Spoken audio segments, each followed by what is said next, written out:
Raj TV நேயர்களுக்கு வணக்கம். நான் உங்கள் சவிதா கிருஷ்ணராஜ். இன்றைக்கி நம்ம பார்க்க போகிறது சிலரி இலை சட்னி. ஸோ இதுக்கு தேவையான பொருட்கள் சிலரி, பச்சை மிளகா, பூண்டு, வேர்க்கடலை, புளி, கொத்தமல்லி, கருவேப்பிலை, காஞ்ச மிளகா, உளுத்தம்பருப்பு, கடுகு, உப்பு, எண்ணெய். இப்போ எப்படி செய்கிறதுன்னு நம்ம பார்க்கலாம். முதல்ல சிலரியை நம்ம கட் பண்ணிக்கணும். இதுதான் சிலரி இலைன்னுட்டு. ஸோ இது நம்ம நல்லா கட் பண்ணிக்கலாம். இதெல்லாம் எடுத்துட்டு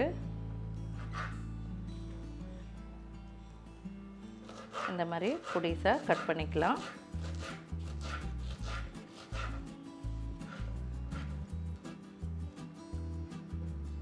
இந்த மாதிரி இது இருந்ததுன்னா எடுத்துடுங்க.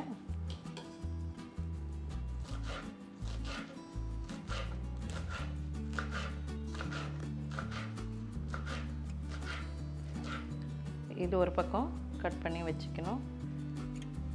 ஒரு பவுலில் தண்ணி எடுத்துட்டு கழுவிடலாம். நம்ம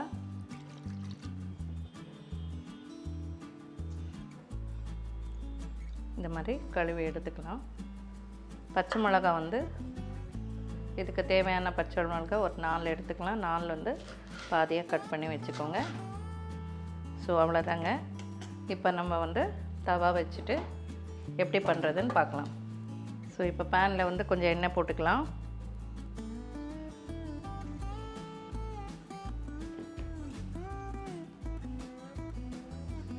எண்ணெய் சூடாகிடுச்சு. இப்போ வேர்க்கடலை நம்ம வச்சுட்டு வேர்க்கடலை இதில் போட்டுக்கலாம். முதல்ல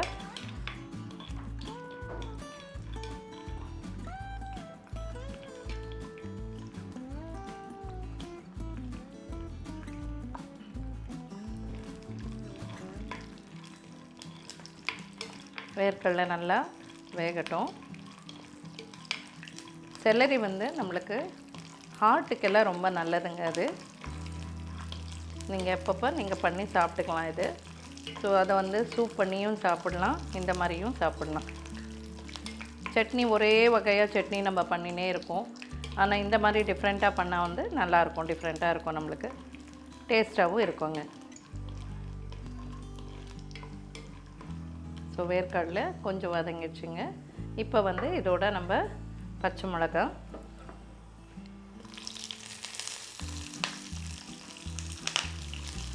கட் பண்ணது,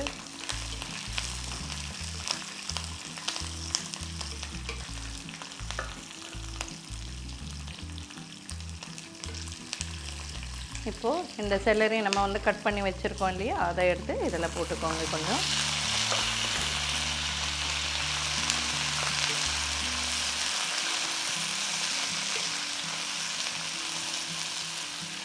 அதோட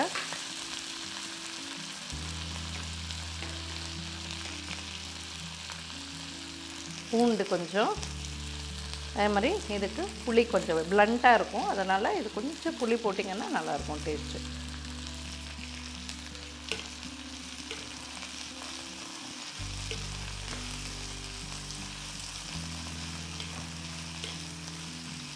ஸோ இதுலேயும் விட்டமின்ஸ், மினரல்ஸ் எல்லாமே இருக்குங்க. ஸோ இதுலேயும் நீங்கள் டிஃப்ரெண்ட்டாக பண்ணி நீங்கள் ட்ரை பண்ணி பார்க்கலாம். இதை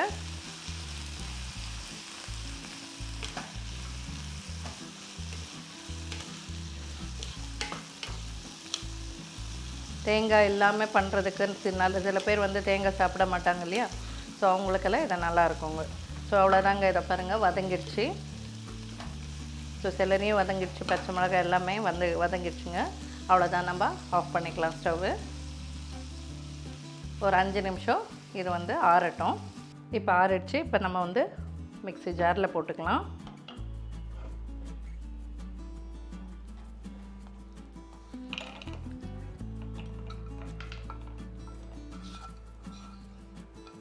ஸோ இதில் கொத்தமல்லி கொஞ்சம் ஆட் பண்ணிக்கலாம்.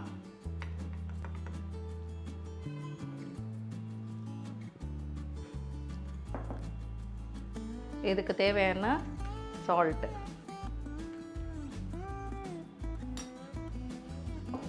நம்ம இதை அடிச்சுக்கலாம்.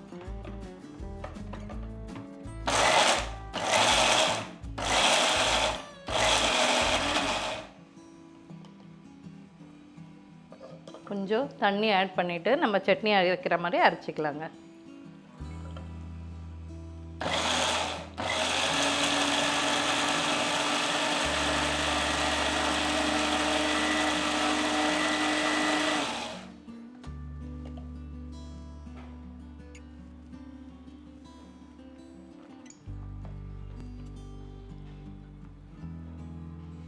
ஸோ இது கொஞ்சம் உப்பெல்லாம் இருக்கான்னு பார்த்துக்கலாம். நம்ம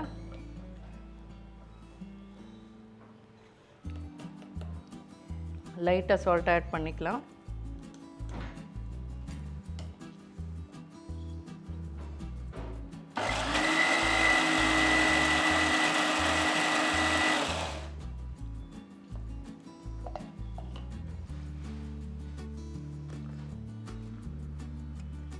ஸோ அவ்வளோதாங்க. இந்த கன்சிஸ்டன்சி இருந்தால் போதும். இதை இறக்கிடலாம். நம்ம இப்போது ஆஸ் யூஷுவல் எல்லா சட்னிக்கும் தாளிக்கிற மாதிரி நம்ம அதே கடாய் வச்சு தாளிச்சிடலாம். ஒரு நிமிஷம்.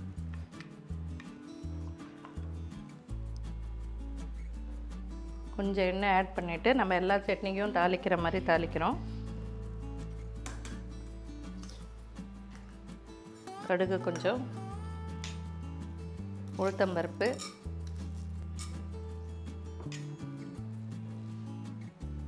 காஞ்ச மிளகாய், கொஞ்சோண்டு கருவேப்பிலைங்க. அவ்வளோதான்.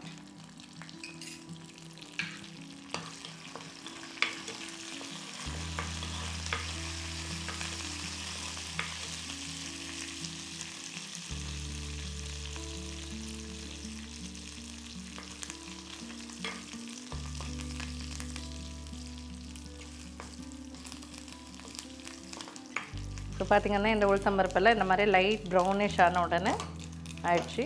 ஸோ இதை எடுத்து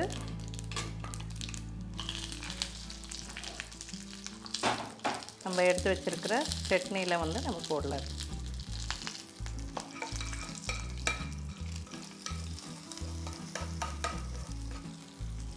ஸோ செலரி சட்னி ரெடி ஆகிடுச்சு. நீங்களும் இதை ட்ரை பண்ணி பாருங்கள். நாளைக்கு இன்னொரு டிஷ்ஷோடு உங்களை சந்திக்கிறேன். நன்றி, வணக்கம்.